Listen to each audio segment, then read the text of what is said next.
Sometimes you'll make a good argument for the personhood of unborn humans. Good enough that the other person can't maintain their old pro-choice view, but they'll still reach for something to justify abortion. We notice that this happens sometimes after we make the equal rights argument. As we did in quick response number 2, the embryo isn't a person. We explain why present abilities don't offer a good basis for personhood, and why something like human nature is a better answer. If you haven't watched that video, pause this one now and watch that first.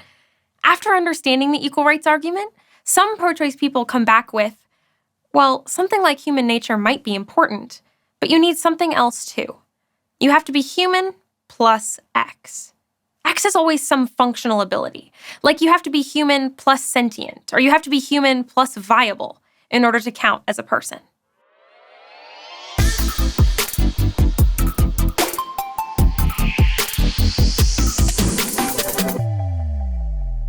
Human plus arguments, as we refer to them, are basically always committing a logical mistake, called the ad hoc fallacy.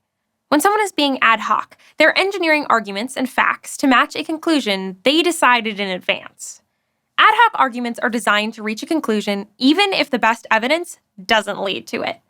It's important to note, though, that people are often ad hoc unintentionally, so they can think they're being open-minded, but inadvertently make this mistake. Because of this, it can be hard to effectively point out what's going on in the conversation, and even harder to demonstrate the problem to them in a way that they'll recognize as a thing they were doing. One approach is to ask 2 questions. First, how did you come to the conclusion that functional ability X should be added to human nature when explaining who has personhood? Second, what does your ingredient X offer to make something like human nature plus X better than just something like human nature?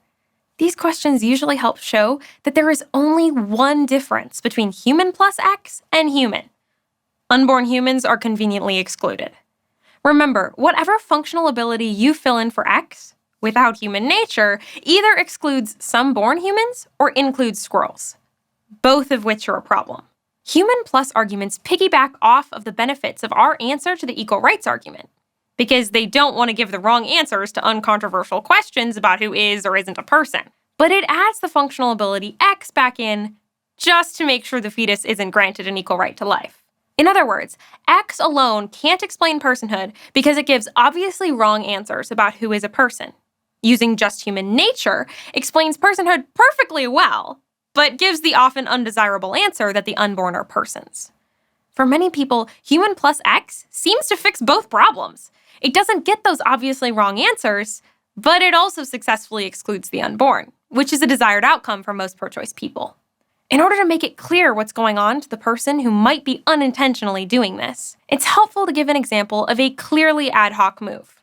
If I wanted to argue in favor of abortion, and I decided that personhood was a result of something like human nature plus being not a fetus, that would be ad hoc, and I think most people would agree with that. I just added something for no purpose other than getting the answer I wanted in the first place. Here's the thing. That's basically what the human plus answer does. If you add something and the only thing it does is exclude one class of beings, unborn humans, it's just as ad hoc as saying humanity plus being not a fetus gives you personhood.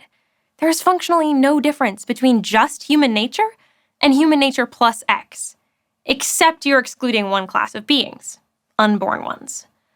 I'm saying all the humans should have rights, while an ad hoc pro-choice person is saying all the humans except this one group of humans should have rights. Human plus arguments are the sort of thing that ought to raise some red flags when you hear them. There are so many examples in history of people denying rights to a class of people because when they drew their equal rights circle, they used factors like human plus male or human plus white.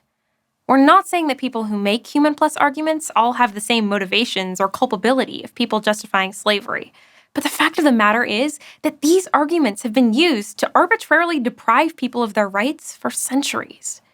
Given that, it's reasonable to ask, is human plus X a good argument for abortion? Or is it just another example of ad hoc reasoning used to deprive people of their rights? The biggest challenge of the human plus argument is that it can be difficult to help someone realize they're making a logical mistake. Often, they'll insist that there's nothing wrong with their argument and walk away. Still, the approach we've outlined is one of the most effective ways we know to try and help someone realize they're being ad hoc about abortion.